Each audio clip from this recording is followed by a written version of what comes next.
Bonjour mesdames et messieurs et bienvenue à À vue d'œil. Cette semaine, nous vous amenons en Abitibi-Témiscamingue, mais plus particulièrement avant la MRC de Abitibi-Ouest.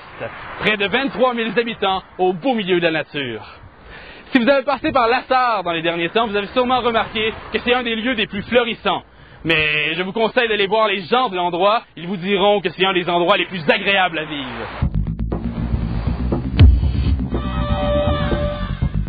Aujourd'hui, à vue d'œil, PIP international avec votre reporter, Charles Turcot. Lassar est en plein essor économique. Les rues sont belles, les entreprises accueillantes. Mais connaissons-nous vraiment la cause de cet accroissement budgétaire? L'équipe d'À vue d'œil a fait des recherches pour vous. Dans les minutes qui suivent, nous vous présenterons un jeune entrepreneur ambitieux. Voyez ce que vous ne voyez pas à vue d'œil. Bonjour, vous êtes M. Mark Willman, principal actionnaire de PIP International, en plus d'être le directeur des opérations. C'est exact? Effectivement, je m'occupe aussi des relations avec la presse, comme vous pouvez le constater.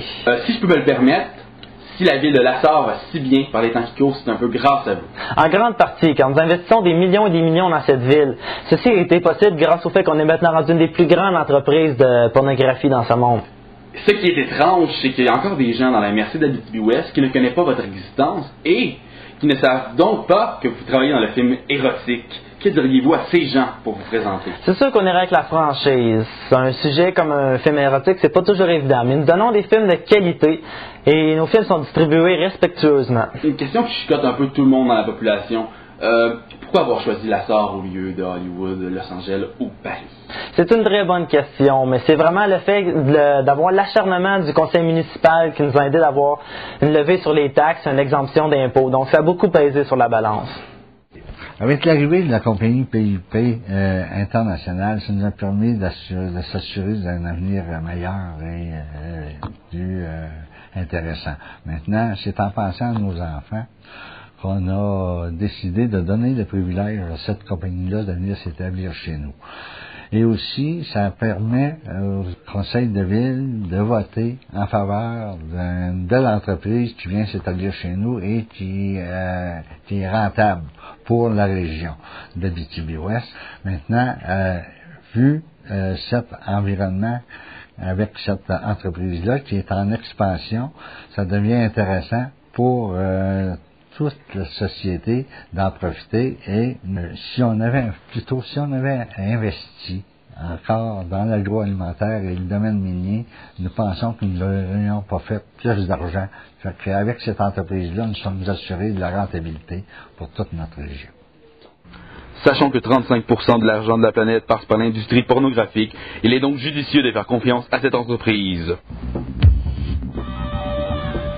Il y a vraiment des beaux paysages à Lassar. Pourquoi pas les montrer au monde entier? Il n'y a jamais eu autant de touristes dans la MRC d'Abitibi-Ouest. Le monde voit nos films pornographiques, ils voient les attraits touristiques, ils veulent venir les voir. Nous avons été vérifiés. C'est effectivement vrai que les touristes abondent à Lassar. Alors, est-ce que tout le monde est prêt? C'est ici qu'a été tournée la scène de la clairière dans Oui ma belle lors de la séquence du viol de Thérèse. Bon, écoutez, Lassar avait déjà avant un haut taux de chômage et avec l'arrivée de cette entreprise-là de renommée mondiale, c'est une entreprise qui investit dans les festivals, qui investissent dans la ville, qui investissent dans toutes les activités, ils créent de l'emploi pour les chômeurs et en plus de ça, ils investissent dans la formation pour qui ont besoin des techniciens. Il y a une remontée parce qu'il y a des nouveaux commerces qui s'établissent avec des nouveaux produits. Oui, on a du lubrifiant, des godes, de l'huile à massage et des objets sexuels de toutes sortes. Cependant, avec la production locale grandissante, la plupart des contrats que détenaient les entreprises de camions lourds pour aller chercher la marchandise sont maintenant offerts à de jeunes adolescents à bicyclette. PIP International n'a plus à commander des mois à l'avance, car les produits se trouvent dans la ville. On peut donc remarquer une diminution des emplois dans les compagnies de machinerie lourde, mais une augmentation du décrochage scolaire. Présentement avec Antoine Veilleux. Monsieur Antoine Veilleux. Pourquoi as-tu décidé... Avez-vous? Pourquoi avez-vous décidé de lâcher l'école là, pour faire de la livraison? Ben, tu sais, l'école, là, tout le monde sait ça, c'est pas assez payant, là. Ben, la porno, là, ça, là, c'est hot, là. Tu suis, là? Oui. OK. Bonjour, je suis présentement avec Mme Thibodeau, une résidente de la MRC Abitibi-Ouest. Bonjour Madame, vous avez combien d'enfants? J'ai 3 grands-enfants et maintenant 3 petits-enfants. Un petit ici et 2 plus vieux. D'accord. Est-ce que c'est dur d'élever des enfants autour de autant de tournages pornographiques? Certain que c'est dur parce qu'on ne peut pas lui permettre d'aller jouer dans le foin parce qu'il se tourne un film. On ne peut pas lui expliquer la raison. Okay.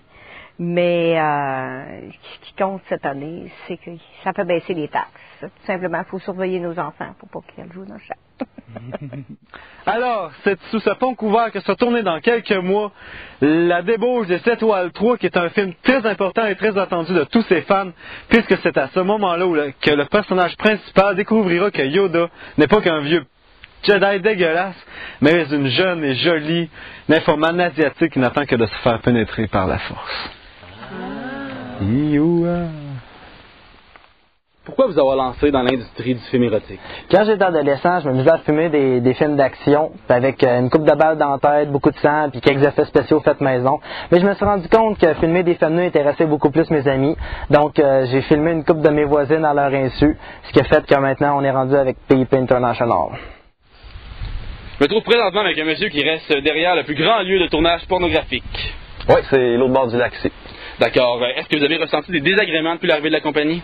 Un petit peu. Il y a l'eau du lac qui est plus comme qui était. Des experts ont testé ça, puis ça serait peut-être contaminé au MTS. Ça, c'est pas si pire. C'est l'eau de mon puits. Je sais pas c'est quoi je bois en ce moment, là. Oh, c'est des gros désagréments pour vous et sûrement pour les autres personnes qui restent près du lac. Vous allez sûrement partir en croisade contre PIP International pour qu'ils quittent la région. Je penserais pas. Ils ont mis bien de l'argent dans la région, ils ont été corrects avec nous autres. Moi, je me dis, il faut faire notre bout, nous autres aussi, s'adapter aux années 2000. Puis on veut pas nuire à l'économie locale non plus, là. Ouais, j'avais lu dans le Monday Magazine que vous étiez reconnu pour vos films les plus originaux niveau texte. Vous avez gagné pour ça le Phallus d'argent et la Côte d'or, c'est ça? Effectivement. Il y a un engouement assez élevé pour les films à valeur rustique, dont nos derniers DVD qui sont sortis récemment. Et nous avons particulièrement un fort aussi pour faire les films à l'extérieur, même si nous avons un studio auquel nos acteurs sont particulièrement bien traités. Ben, je peux vous dire que la compagnie PIP International, c'est une compagnie qui fait de la pornographie, mais artistique, ce n'est pas dégradant. Vous avez déjà reçu des pots de vin de la part de PIP International. Je peux pas répondre à cette question-là. Est-ce que vous recevez malhonnêtement des sous de la part de PIP International que vous mettez dans vos poches? Ben, je peux pas répondre à cette question-là encore. Il y a des gens à la mairie qui reçoivent de l'argent sous la table de PIP International? Non, je peux pas répondre à cette question. Monsieur Hood, avez-vous reçu de l'argent sale de la part de PIP International pour qu'il s'installe à la Sarre? Non, je peux pas répondre à cette question-là.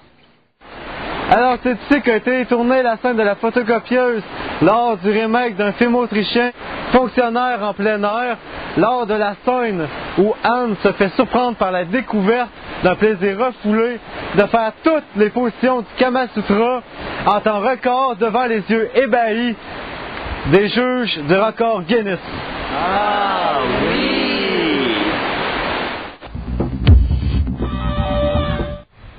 C'est ici que se termine notre périple à la Sarre. Grâce à notre reportage, on a prouvé que la société québécoise évolue et que la MRC d'Abitibi-Ouest en est la preuve vivante. Ici, les gens sont heureux et une entreprise de renommée mondiale les respecte.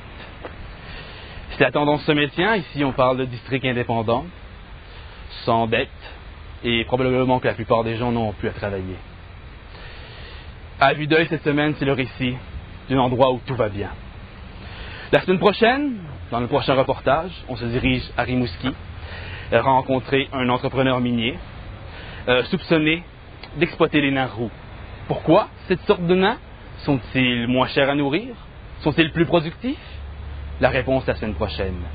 Mais d'ici là, au nom de moi-même, Charles Turcot, et de toute l'équipe, je vous dis à la semaine prochaine.